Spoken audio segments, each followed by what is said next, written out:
Axiom 4ന്റെ വിക്ഷേപണ ദൗത്യത്തിന് ഒരുങ്ങിയിരിക്കുകയാണ് Kennedy space centre. ദൗത്യത്തിന് പൂർണ്ണ സജ്ജമാണെന്ന് സ്പേസ് എക്സ് അറിയിക്കുന്നു.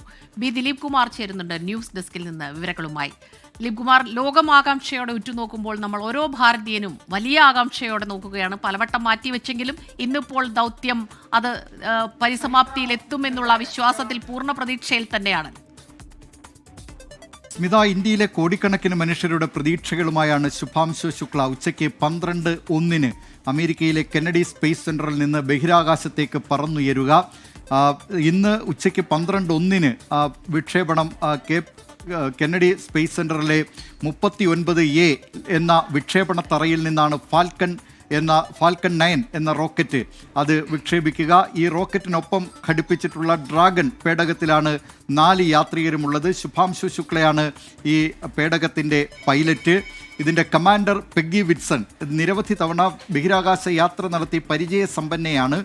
പെഗ്ഗി വിൻസൺ നാസയുടെ ശാസ്ത്രജ്ഞയായിരുന്നു പെഗ്ഗി വിൻസൺ. ഇത് കൂടാതെ പോളണ്ടിൽ നിന്നുള്ള സാവോസ് വിസ്നോസ്കി എന്ന യാത്രികനും ഹംഗറിയിൽ നിന്നുള്ള ടിവോർ കബു എന്ന യാത്രക്കാരനും ഈ സംഘത്തിലുണ്ട്. ഈ 4 പേരും വിവിധ ഗവേഷണങ്ങളിൽ 2 ആഴ്ചക്കാലം ഏർപ്പെടും. നാളെ വൈകിട്ട് 4:30 ബഹിരാകാശ നിലയത്തിൽ ഈ പേടകം അവിടെ ഡോക്ക് ചെയ്യുക. അതിനുശേഷം ഡോക്ക് ചെയ്ത ശേഷം 1 മണിക്കൂറിനകം ഇവർ ബഹിരാകാശ നിലയത്തിലേക്ക് പ്രവേശിക്കും. ISRO പ്രധാനപ്പെട്ട 7 പരീക്ഷണങ്ങൾ ഇതിൽ ശുഭാംശു ശുക്ലയെ ഏൽപ്പിച്ചിട്ടുണ്ട്. ഇന്ത്യൻ വ്യോമസേനയിലെ ഗ്രൂപ്പ് ക്യാപ്റ്റൻ കൂടിയാണ് ശുഭാംശു ശുക്ല. അദ്ദേഹം ബഹിരാകാശത്തേക്ക് എത്തുമ്പോൾ വലിയ ചരിത്രങ്ങൾക്കാണ് അത് സാക്ഷ്യം വഹിക്കുക കൂടി. അതായത് നേരത്തെ 1984 രാകേഷ് ശർമ്മ എന്ന ഇന്ത്യക്കാരൻ ബഹിരാകാശത്തെത്തിയത്. അതിനുശേഷം ബഹിരാകാശത്തെത്തുന്ന ഇന്ത്യക്കാരൻ, ബഹിരാകാശ നിലയത്തിലേക്ക് പ്രവേശിക്കുന്ന ആദ്യത്തെ ഇന്ത്യക്കാരൻ എന്നീ സവിശേഷതകൾ ശുഭാംശു ശുക്ലയെ കാത്തിരിപ്പുണ്ട്. ഇതിൽ കേരളവുമായി ബന്ധപ്പെട്ട് തന്നെ 2 പരീക്ഷണങ്ങൾ 2 കേരളീയ സാന്നിധ്യം എന്ന് പറയാവുന്നതുണ്ട്.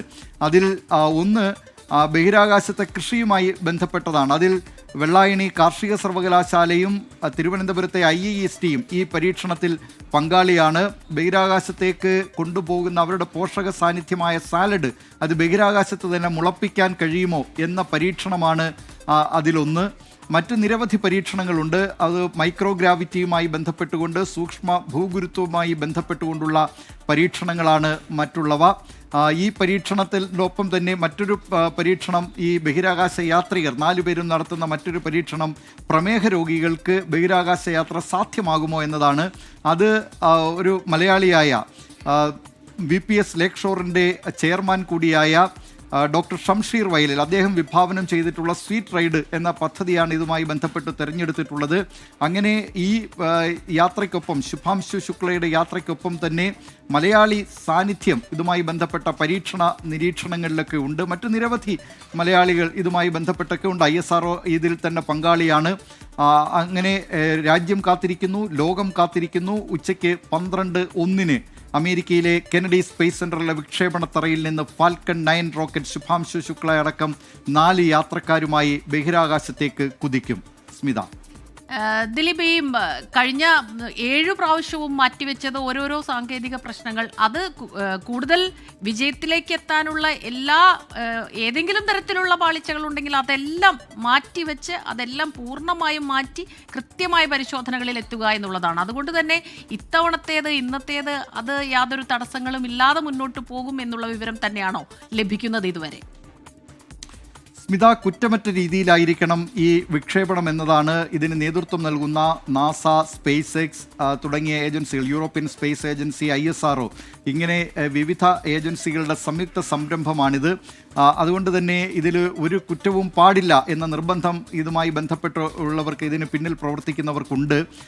അതുകൊണ്ടാണ് ഈ യാത്ര നേരത്തെ 6 തവണ മാറ്റിവെച്ചത്. മെയ് 29 ശുഭാംശു ശുക്ലയുടെ യാത്ര ആദ്യം നിശ്ചയിച്ചിരുന്നത്. പക്ഷേ വിവിധ പ്രശ്നങ്ങൾ, അതിൽ ദ്രവീകൃത ഓക്സിജന്റെ ചോർച്ച കണ്ടെത്തിയ വിഷയമുണ്ട്, കാലാവസ്ഥയുമായി ബന്ധപ്പെട്ട വിഷയങ്ങളുണ്ട്, ഡോക്കിംഗ് നടക്കേണ്ട ബഹിരാകാശ നിലയത്തിൽ അവിടുത്തെ റഷ്യൻ മോഡ്യൂളുമായി ബന്ധപ്പെട്ടുള്ള പ്രശ്നങ്ങളുണ്ടായിരുന്നു. അങ്ങനെ നിരവധി വിഷയങ്ങളുണ്ടായിരുന്നു. അതൊക്കെ പരിഹരിച്ചതിനു ശേഷമാണ് ഇന്നിപ്പോൾ ഈ യാത്ര നിശ്ചയിച്ചിട്ടുള്ളത്. 90% ഘടകങ്ങളും അനുകൂലമാണ്, കാലാവസ്ഥ ഉൾപ്പെടെ അനുകൂലമാണെന്നാണ് സ്പേസ് എക്സ് അറിയിച്ചിരിക്കുന്നത്. അതുകൊണ്ട് തന്നെ ഉച്ചയ്ക്ക് 12:01 ശുഭാംശു ശുക്ലയടക്കം 4 ബഹിരാകാശ യാത്രികരും ഈ വിക്ഷേപണം വിജയകരമായി തന്നെ ശുഭയാത്രയായിരിക്കും എന്ന് തന്നെ നമുക്ക് പ്രതീക്ഷിക്കുകയും ചെയ്യാം. ആ നിലയിലുള്ള ക്രമീകരണങ്ങളൊക്കെയാണ് അവിടെ നാസ അടക്കം യൂറോപ്യൻ സ്പേസ് ഏജൻസി അടക്കം എല്ലാവരും ISRO അടക്കം എല്ലാവരും ഇതുമായി ബന്ധപ്പെട്ട് നടത്തിയിരിക്കുന്നത്. ഇന്ത്യ ആകാംക്ഷയോടെ കാത്തിരിക്കുകയാണ്. ഇന്ത്യൻ വ്യോമസേനയുടെ ഗ്രൂപ്പ് ക്യാപ്റ്റനായ ശുഭാംശു ശുക്ല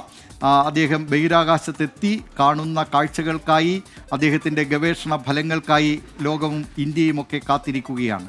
സ്മിത. ആക്സിയം 4 വിക്ഷേപണ ദൗത്യത്തിന് ഒരുങ്ങുകയാണ് കെന്നഡി സ്പേസ് സെന്റർ. ഇനി മണിക്കൂറുകൾ മാത്രം ബാക്കി ചരിത്ര ദൗത്യത്തിന് പൂർണ്ണ സജ്ജമെന്ന് സ്പേസ് എക്സ് അറിയിക്കുകയും ചെയ്തു.